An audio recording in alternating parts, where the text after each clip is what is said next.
तुमची कृषी संबंधित घोषणा ऐकून खूप आनंद झालाय. तुमच्या प्रेरणेने आणि सर्वांच्या पाठिंब्याने आम्ही आणखी करू. मला आनंद आहे. आपण एकत्र आहोत सर. खूप खूप आभार.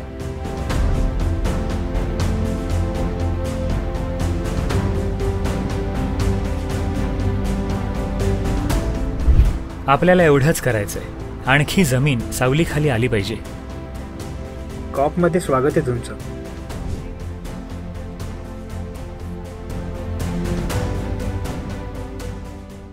कॉप 28 मध्ये अन्न प्रणाली आणि सुरक्षा अजेंड्यावर उच्चस्थानी आहे आणि तज्ज्ञांनी निरोगी मातीची हवामान बदलाचे परिणाम कमी करण्यात महत्त्वाची भूमिका अधोरेखित केली. शेती आणि अन्नाचा मुद्दा आता केंद्रस्थानी येतोय हवामान आणि पर्यावरणाच्या संदर्भात.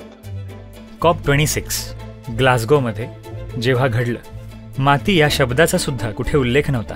आज कॉप 28 मध्ये माती सर्वांच्या निदर्शनात आली आहे. हेच कारण आहे की आम्ही माती वाचवा मोहीम केली आणि जगात मोठ्या संख्येने लोकांपर्यंत पोहोचलो. कारण लोकांनी हे मनावर घेतल्याशिवाय लोकशाही मार्गाने निवडून आलेली सरकार काहीही हाती घेणार नाही जोपर्यंत लोक ते मागत नाहीत. आता असा अजेंडा निश्चित करण्यात आलाय की अन्न व्यवस्था आणि शेती आणि शेतकरी महत्त्वाचे आहेत आणि माती हाच ह्या सगळ्याचा आधार आहे.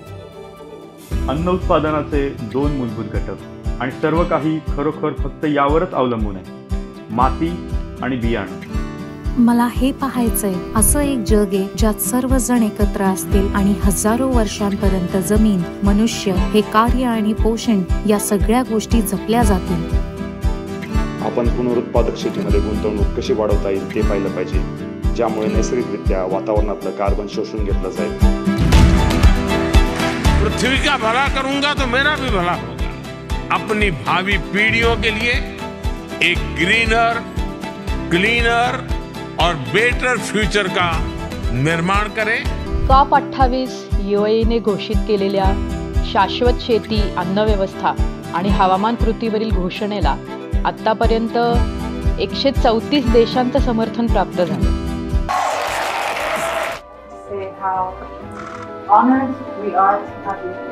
40% समस्या मातीच्या माध्यमातून सोडवता येतील, जो प्रश्न सोडवण्याचा सर्वात चांगला मार्ग आहे. मला आनंद आहे की तुम्ही ही घोषणा केली.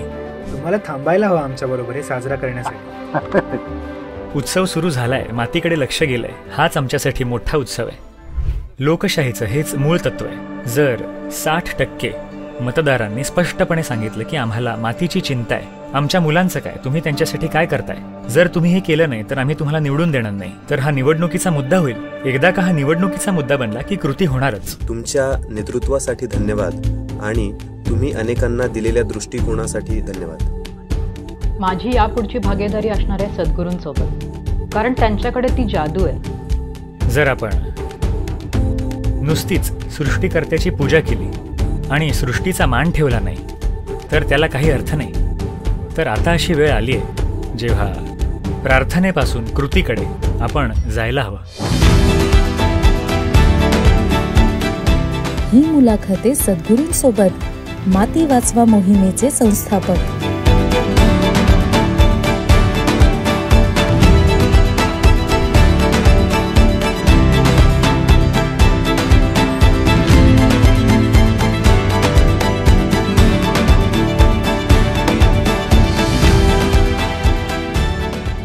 नमस्कार, मी इथे सेव्ह सॉइल पॅव्हिलियनमध्ये आहे.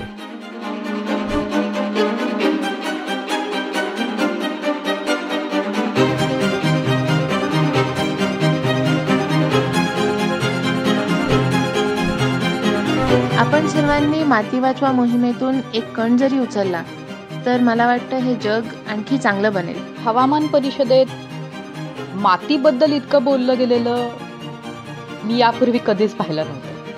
हे खूप महत्त्वाचं आहे आणि अशा प्रकारे आपण माती आणि हवामान बदलावर एकत्रितपणे संदेश देऊ शकतो. जर आपण खराब करू शकतो तर दुरुस्तही करू शकतो. जो कोणी हा व्हिडिओ बघतोय, माती वाचवा मोहिमेप्रमाणे तुमची एक पोस्ट सुद्धा सोशल मीडियावर महत्त्वाची आहे. असं वाटत होतं की आम्ही एकटेच होतो माती आणि हवामानाबद्दल बोलणारे.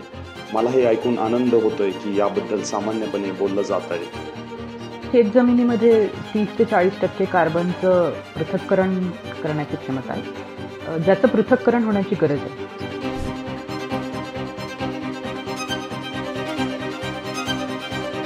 मी एक प्लॅन सांगतोय, एक सकारात्मक प्लॅन, जेणेकरून आपल्याला हवं तसं जग मिळेल आणि आपल्याला हव्या तशा जगात आपल्याला राहता येईल.